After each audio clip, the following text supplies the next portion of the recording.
Magandang oras po sa lahat ng ating mga kababayan. Meron po tayong weather update sa magiging lagay ng ating panahon ngayong araw at sa susunod na 24 oras. Ano nga ba ang inaasahan natin magiging panahon ngayong araw mga kababayan? At may namomonitor na nga ba tayong bagyo na paparating sa loob ng ating Philippine Area of Responsibility sa mga susunod na araw? Yan po sabay-sabay nating alamin lahat yan mga kababayan, no? Dito po sa ulat panahon ko ngayong araw na ito. Sa kasalukuyan mga kababayan ay apektado po ngayon ng maulang panahon ang ilang bahagi ng ating bansa. Lalo na po dito sa malaking bahagi ng extreme northern Luzon dulot ng umiiral na frontal system. At dahil nga sa mga pag-ulan na dala nito ay apektado ngayon ang Batanes at Babuyan Islands. Kaya asahan po mga kababayan, no, ang mga lugar na ito ay makakaranas ng maulap hanggang sa madilim na kalangitan na may mga kalat-kalat na pag-ulan, pagkulog at pagkidlat lalo na pagsapit ng hapon o gabi.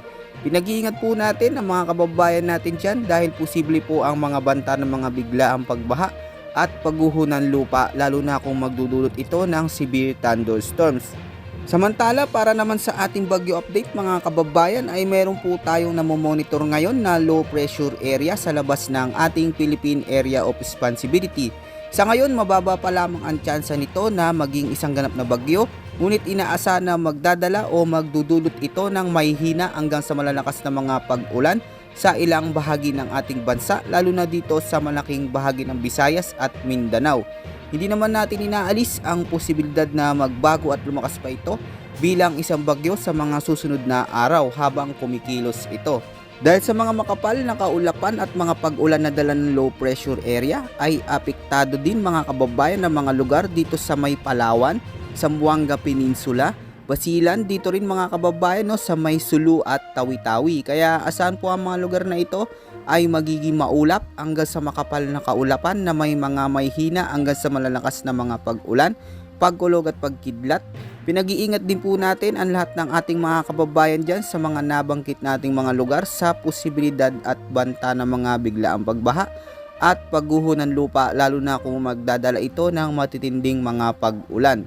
Samantala sa buong Metro Manila naman at sa natitira pang bahagi ng ating bansa ay easterlies pa rin ang nagdadala ng malinsangang panahon na may mga isolated rain showers at thunderstorms. Hindi naman inaalis ang tsansa ng mga biglaang flash flood at landslides lalo na kung may mga severe thunderstorms itong dala.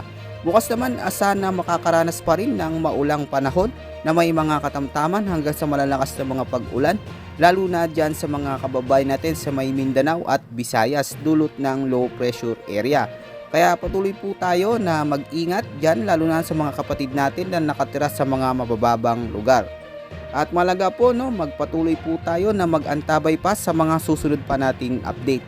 Yan po muna ang ating pinaka-latest weather update at ulat panahon ngayong araw mga kababayan ko. Ito po ang inyong weather forecast ng bansa.